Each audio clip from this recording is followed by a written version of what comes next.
Hello, my name is Barbara Buzzard, and I want to welcome you to my garden.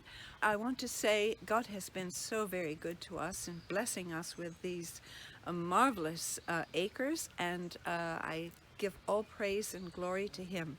And all I want to do is to highlight His handiwork and cause people to marvel at what He's done. So I give God the credit and enjoy.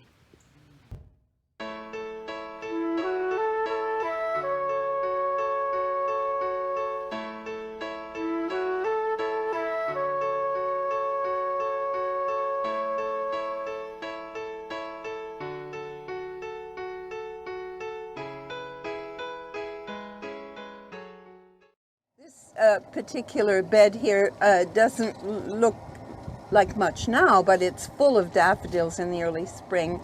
I've planted, I should think, thousands by now, and that really comes alive almost at the end of January. And this was a little surprise I did for Anthony. He didn't see it just immediately, but if you can, it's a heart shape. And early spring, the moss is very, very bright and luminous green against the daffodils.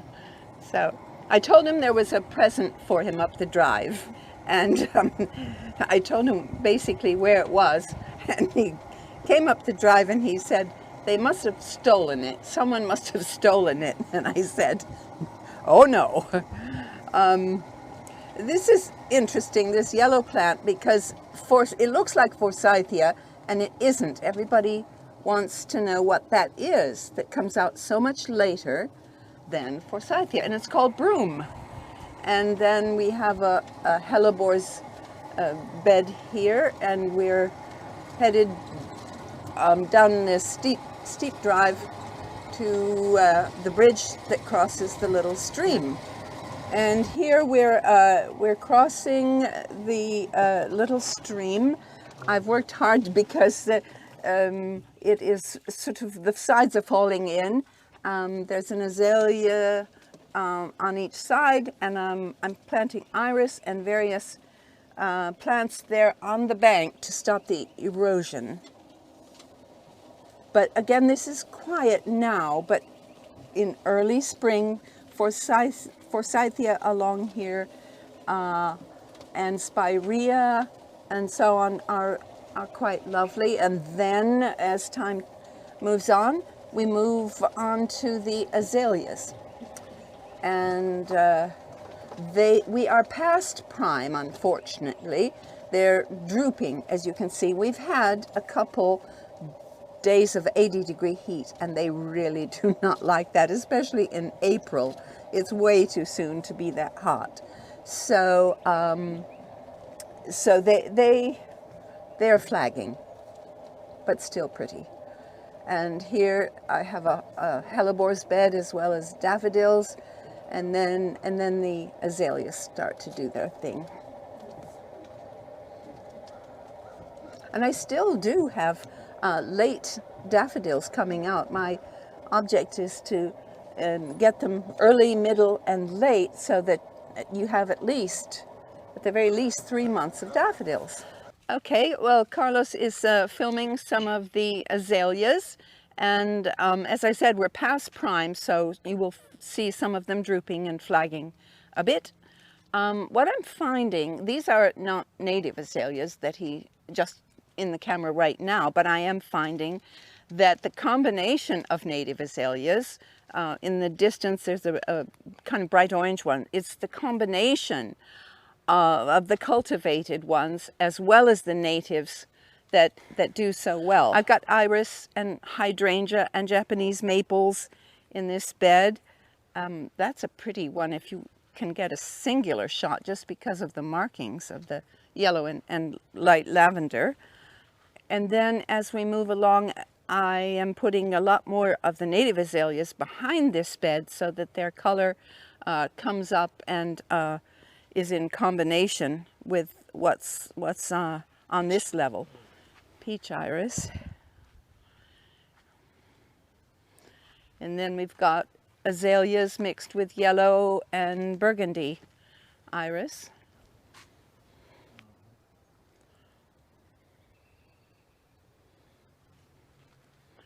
And then we come to Japanese maple, which I absolutely love. And here they seed themselves so rapidly and readily, I should say, in the lawn that I am forever digging them up before the lawnmower takes their heads off. And then we come to a snowball bush just about finished. It looks a bit haggard, but there's another one, a better shot. And then in here we just have bits and pieces just coming to life. It's not even April 20th yet, so things are just coming to life. But it is interesting because it's been such a hot year, in a hot spring, I should say, that we've got roses at the same time as the azaleas. But most of the azaleas are certainly out by now. That's a particular favorite of mine, that Japanese maple. I love that color. I would guess you call it coral. And behind it is a Ladybank's yellow rose. And an odd thing too, what used to be a fertilizer spreader, I painted in the same color as the Japanese maple. When I turn the water on here, I just got knocked over by the scent of that.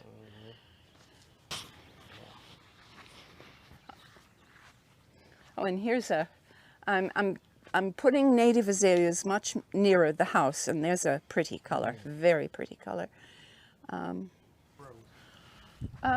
It's a climbing rose. And yeah, the first blooms are always very striking. We call this little area between the two doors the courtyard, and Japanese maples, roses, clematis.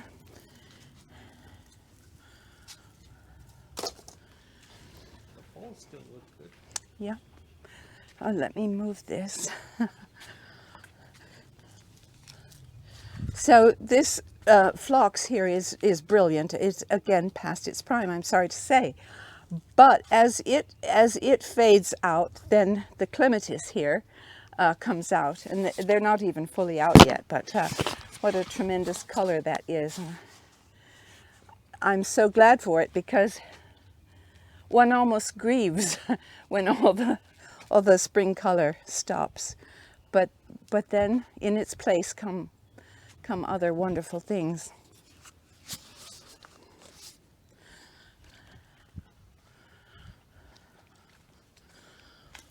You took a picture of one of our gnarled things. We find wonderful things like this in the woods, and we always like to make some sort of project out of it to simply to highlight what you can find in nature. Nothing particularly special here, just roses and some dianthus for color.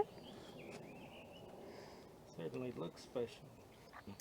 And yes, the snowball bush over here is much better. It hasn't taken the sun like the other one did, because and it also came out later. And that's a native tree, and it's called fringe tree, and it's glorious. It's absolutely glorious. I'm longing to propagate it and get started with others. I have it deeper into the woods, but this is the only one that's out here. And then, I don't know if you can capture it, but there's a deep orange native azalea in there. I can't wait for that one to get big and knock our socks off with its color.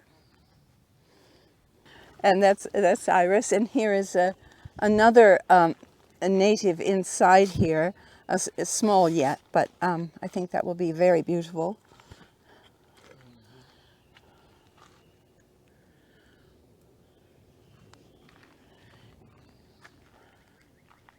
And then in the background here, We're not going over there, but the azaleas create a nice kind of colorful background for all this. This is an azalea nearly finished, but I particularly love this one because it's so, to me, ballerina-like. And as we come around the corner here, this is where the native azaleas actually have been stunning. They're faded now and much paler, but it was the case that when you came around the corner of the house there and saw the vista of them, it was very, very striking.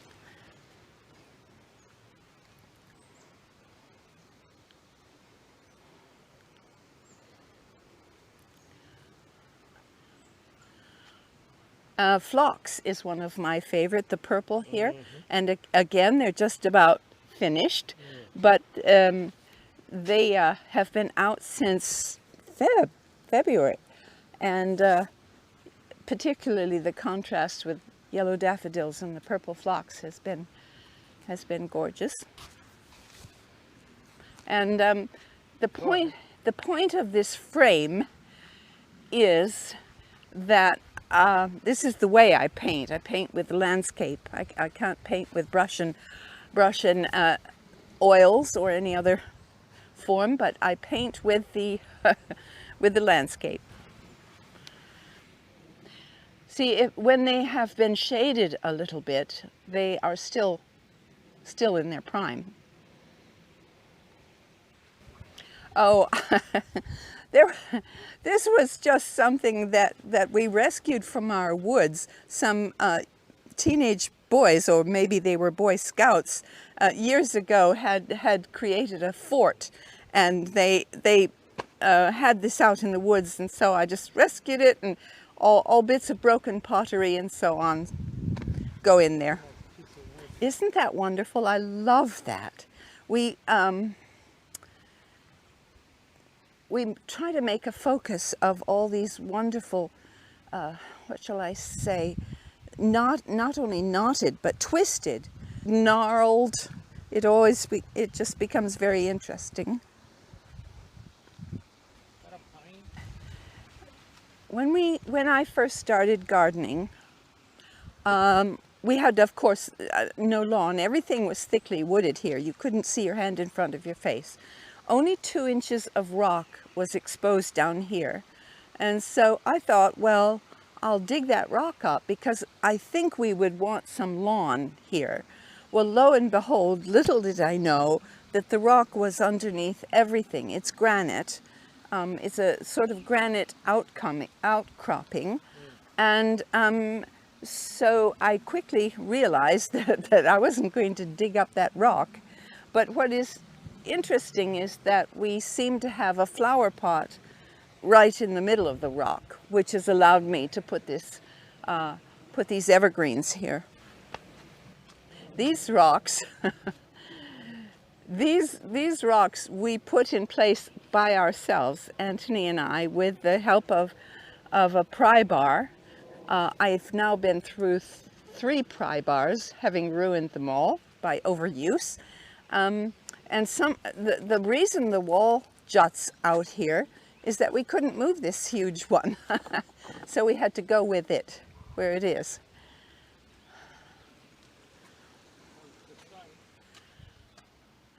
We love this area where Anthony has his own hammock with his name on it, thanks to Carlos's mother, who bought this wonderful hammock in Nicaragua and presented it to him. And I'm sorry you can't hear the sound of the stream, but we're very near the stream now. And so to lie here in the hammock and hear that water is very restorative, very wonderful.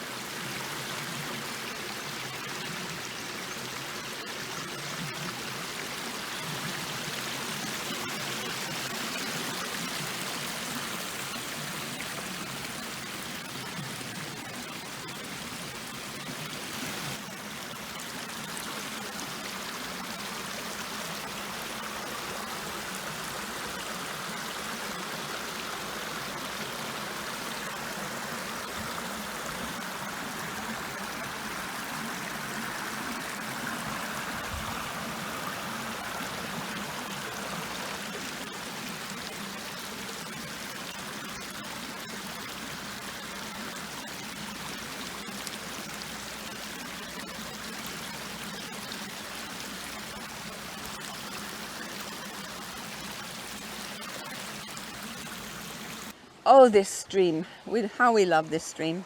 Never stops flowing. It's spring fed from off the property. We have followed it to its source.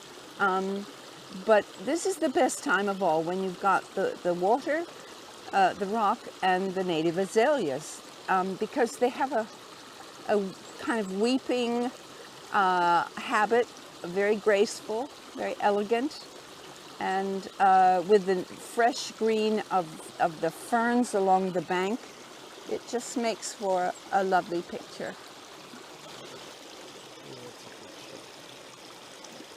Can you get just a shot of the ferns on the bank? Because, well, they multiply like crazy, but in spring, as they come out, the color is so bright. They'll be dark green by the end of the season. But right now, that's the reason that we call things spring green. This bridge, which is built on telephone poles, and it actually went sailing one night years ago in very high water, and it wasn't so much pushed as propelled by the water, which came up to the floorboards and took the bridge. I knew that the water was higher than it had ever been just by the sound of it. It sounded like Niagara Falls. So I came down about 10 o'clock at night, and I found that the bridge was gone. And family wouldn't believe me. They just thought, well, she's in the wrong spot or she can't find it. Well, of course, they had a surprise. The bridge was gone.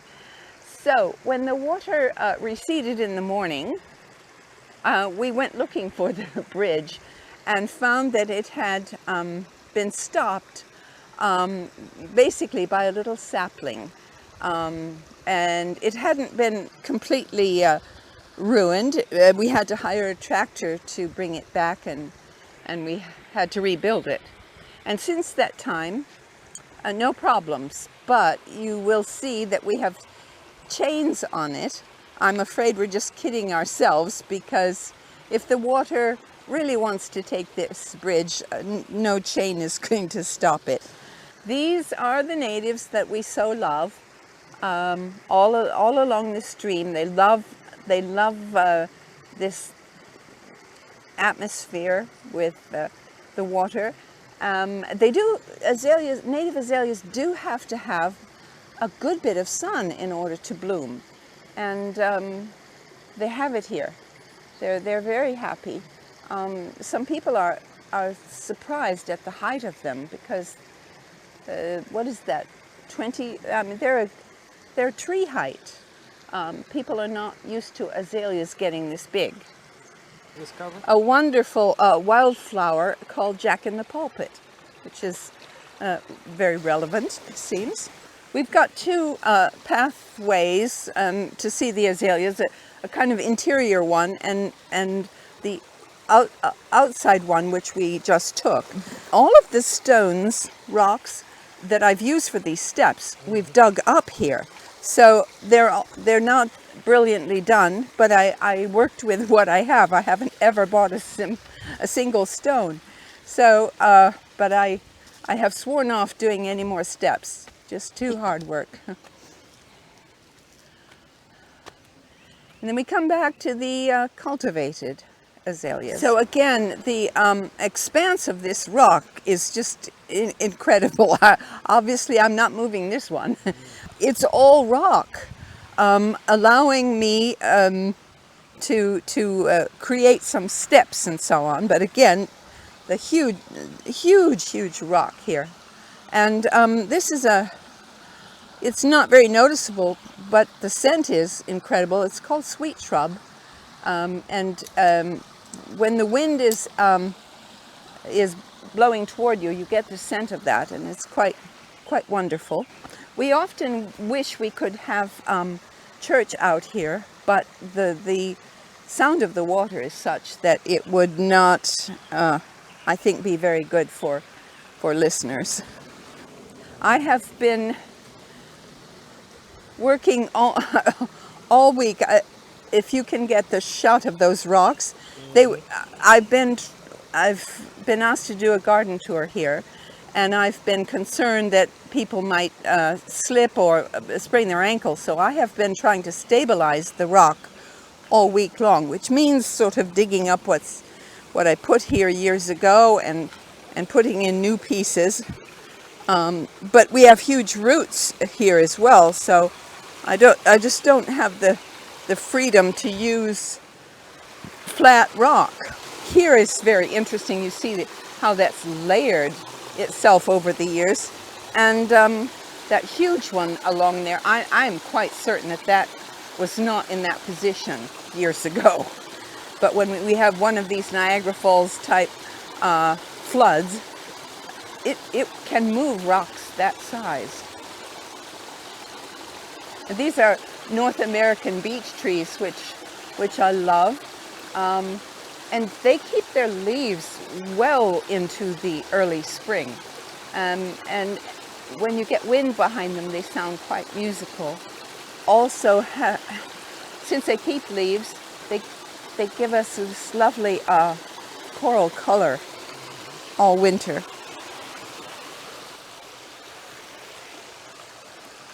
And now we come down to where we're going to ask people on the tour to step over the water over to my favorite rock there, and you can see the weathering that's gone on over the years.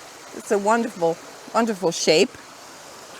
What it has survived, I think, over the years.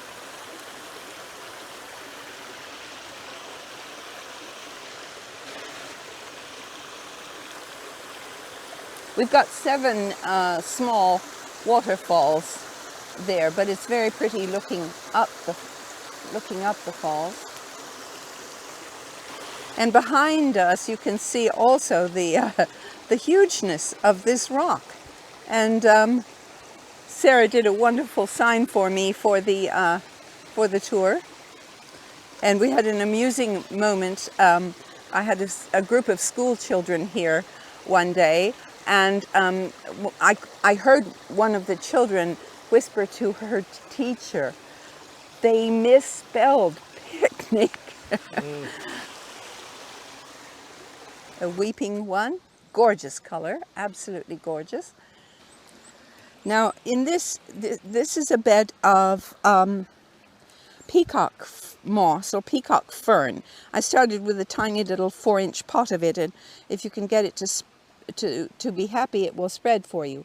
And in this bed, we are basically under a Japanese maple. So I find wonderful little seedlings in here. And this is trillium.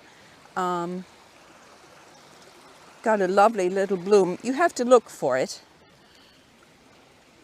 Can you? Lovely bloom. I think God loves us to bend. Look at that. To bend down and have to look at things.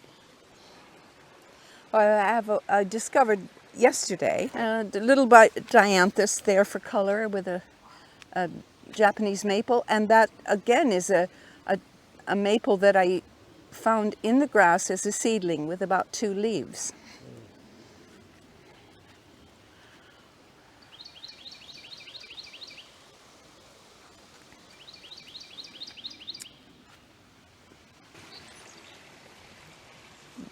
This is not a native, this is a cultivated variety, which I put here. So here you have, we have tremendous rock. I mean, it's rock everywhere. I didn't discover the rock on this side of the stream until a few years ago, because everything was covered with soil or small trees. So only when I started digging did I find that it's rock everywhere. So all my paths were dictated by where I could dig and where the rock allowed me to dig. Well, with a name like this, you have got to make the most of it. So we happened to find these signs when we were up in Cape Cod, Massachusetts, and I think we bought the store out of all the Buzzard's Bay things.